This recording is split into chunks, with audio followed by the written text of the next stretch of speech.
दुनिया का सबसे बड़ा सत्य है कि हमारी सांसें ही हमारे जीवन की कड़ी हैं। जीवन से लेकर मृत्यु तक हर काम हमारी सांसों से ही चलता है। क्या कभी आपने सोचा है कि सांसों में ही गहरा रहस्य छुपा हुआ है? एक ऐसा सत्य जिसे समझकर आप अपने जीवन को पूरी तरह से बदल सकते हैं और इसके साथ साथ आप मृत्यु के रहस्य को भी जान सकते हैं।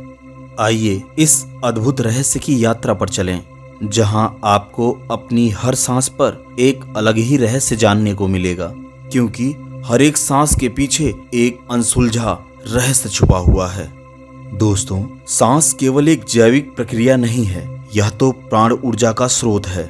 यह वही ऊर्जा है जो हमारे इस स्थूल शरीर को गति देती है, या फिर हम कह सकते हैं कि इसी ऊर्जा के कारण ही हमारा यह शरीर चलता है। यही ऊर्जा हमारे विचारों को जन्म देती है। इतना ही नहीं, इसी के कारण ही हमारा अस्तित्व जीवित है। प्राचीन योगियों और ऋषि मुनियों ने इस रहस्य को समझ लिया था। उनका मानना था कि जिसने भी अपनी सांसों पर नियंत्रण पा लिया, समझो उसने जीवन और मृत्यु दोनों पर विजय पा ली। वे योगी जानते थे कि सांस केवल हवा नहीं है, बल्कि यह कॉस्मिक एनर्जी है जो न केवल पूरे ब्रह्मांड से जुड़ी हुई है, बल्कि समस्त ब्रह्मांड में फैली हुई भी है। जब हम इसे सही तरीके से नियंत्रित करना सीख लेते हैं, तब हम जीवन में कई पहलुओं को बदल सकते हैं, अब वो चाहे शारीरिक हो या फिर मानसिक। आप देखें तो हर इंसान एक दिन में लगभग 21,600 बार सांस लेता है, लेकिन क्या कभी आपने अपनी सांसों पर ध्यान दिया? जब आप खुश होते हैं तब आपकी सांसें हल्की और धीमी हो जाती हैं, और जब आप क्रोधित हो जाते हैं तब आपकी यही सांसें उथली और तेज हो जाती हैं। परंतु जब आप ध्यान में लीन हो जाते हैं तब आपकी सांसें इतनी धीमी हो जाती हैं कि वे अदृश्य प्रतीत होती हैं। प्राचीन ग्रंथों में कहा गया है कि एक व्यक्ति को जीवन में निश्चित मात्रा में सांसें मिली हुई हैं। इसीलिए यदि आप अपनी सांसों को नियंत्रित कर सकते हैं तो आप अपने जीवन वर्षों को बढ़ा सकते हैं, और इसका सबूत अभी हाल ही में देवराहा बाबा के द्वारा दिया गया, जिन्होंने लगभग 500 वर्षों तक अपने जीवन को बनाए रखा। इसीलिए प्रत्येक मनुष्य का सांसों के रहस्य को समझ लेना बहुत महत्वपूर्ण हो जाता है। सांस हमारे जीवन में इतनी महत्वपूर्ण है जिस पर नियंत्रण पाना हर व्यक्ति के लिए बहुत आवश्यक है। परंतु इस पर नियंत्रण कैसे पाया जाए और अपनी जीवनी शक्ति को कैसे बढ़ाया जाए, आइए इसे विस्तार से समझते हैं। संपूर्ण ब्रह्मांड का आधार हमारी सूक्ष्म जीवन शक्ति ऊर्जा है, जिसे प्राण कहा जाता है, या साधारण भाषा में हम इसे सांस कह सकते हैं। कोई भी इसे देख नहीं सकता, ना ही इसे छू सकता है, और ना ही कोई इसका स्वाद ले सकता है, लेकिन अधिकांश योगियों ने इसका अनुभव किया है और इसे हमारे शरीर में प्रवाहित होने वाली रहस्यमयी ऊर्जा के रूप में वर्णित भी किया है।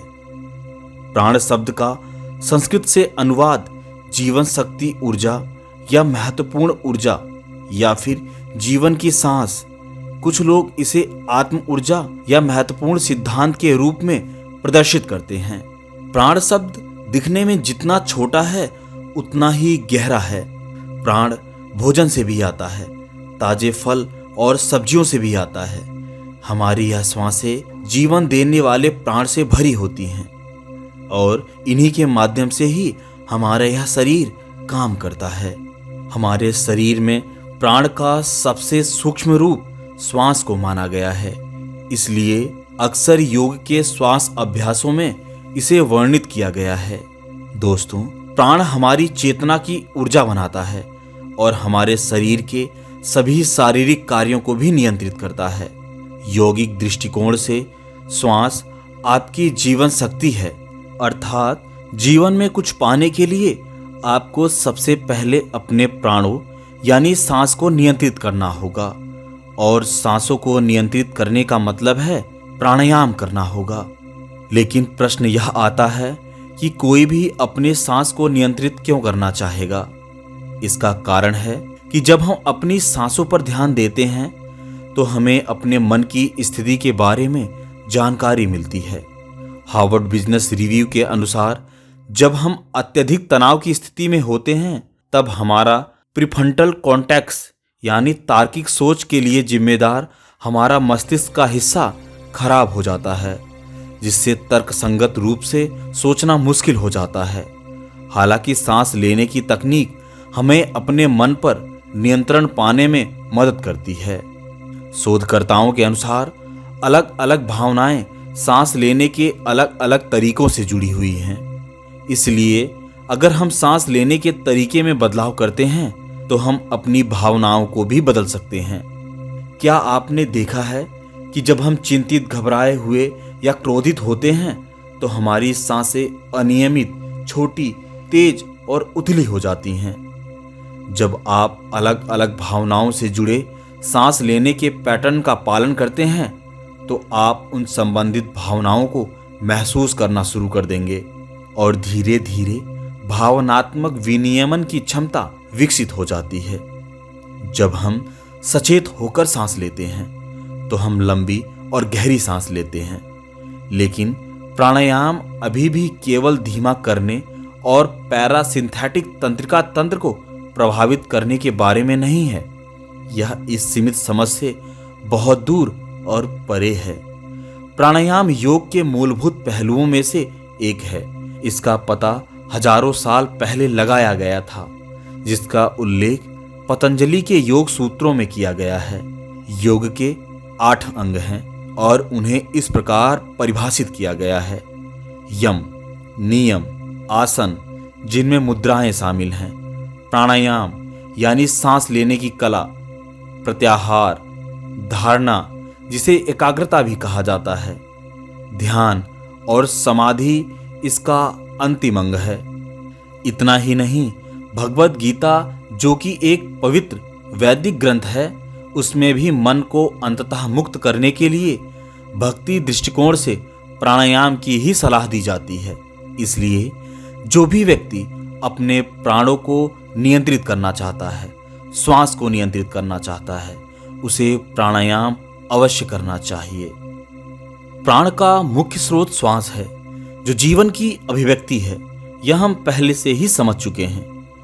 इतना ही नहीं, यह शरीर की सबसे महत्वपूर्ण लय में से एक है, जो शरीर की हर कोशिका को प्रभावित करती है और हमारे समग्र स्वास्थ्य से निकटता से जुड़ी हुई है। माना जाता है कि उचित सांस लेने से मनुष्य का जीवन काल बढ़ता है। इसलिए आप जितनी धीमी सांस लेंगे, आप उतने ही लंबे समय तक जीवित रहेंगे। हाथी और कछुए जैसे जानवर सबसे लंबे समय तक जीवित रहने के लिए जाने जाते हैं। ऐसा इसीलिए है क्योंकि वे धीरे धीरे सांस लेते हैं। पक्षियों और खरगोशों के लिए विपरीत सच है, जो छोटी और तेज सांस लेते हैं। अतः हम कह सकते हैं कि धीमी सांस लेने से व्यक्ति की जीवन शक्ति बढ़ती है और दिल मजबूत रहता है, जिससे जीवन काल बढ़ता है। दोस्तों, योग की किसी भी विधा में सफल होने के लिए आपको प्राणायाम पर फोकस करना ही होगा, क्योंकि प्राणायाम ही योग का वह महत्वपूर्ण अंग है जिसके बिना आप श्वास को नियंत्रित नहीं कर सकते।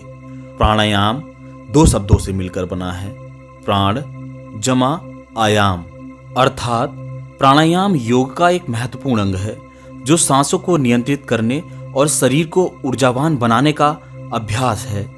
इसमें सांस लेने, रोकने और छोड़ने की तकनीकें शामिल की जाती हैं, जो मन और शरीर को शांत और केंद्रित करने में मदद करती है।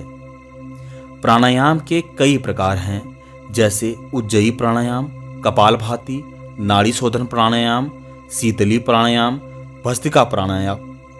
उज्जयी प्राणायाम यह एक शीतल प्राणायाम है जो मन को शांत और स्थिर करने में मदद करता है। कपालभाति यह ऊर्जा बढ़ाने वाली सांस है जो पेट के अंदर बाहर होने से ऊर्जा को सक्रिय करती है। नाड़ी शोधन प्राणायाम या कहें कि वैकल्पिक नासिका श्वास, यह सांस को बारी बारी से एक नथुने से अंदर और बाहर करने का अभ्यास है जो मन को शांत करता है। शीतली प्राणायाम या ठंडी हवा को अंदर लेने और सांस को बाहर छोड़ने का अभ्यास है जो शरीर को ठंडा करता है।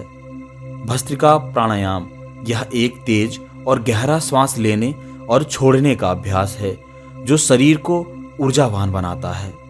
अतः योग की किसी भी विधा में सफल होने के लिए आपको प्राणायाम का अभ्यास अवश्य करना होगा।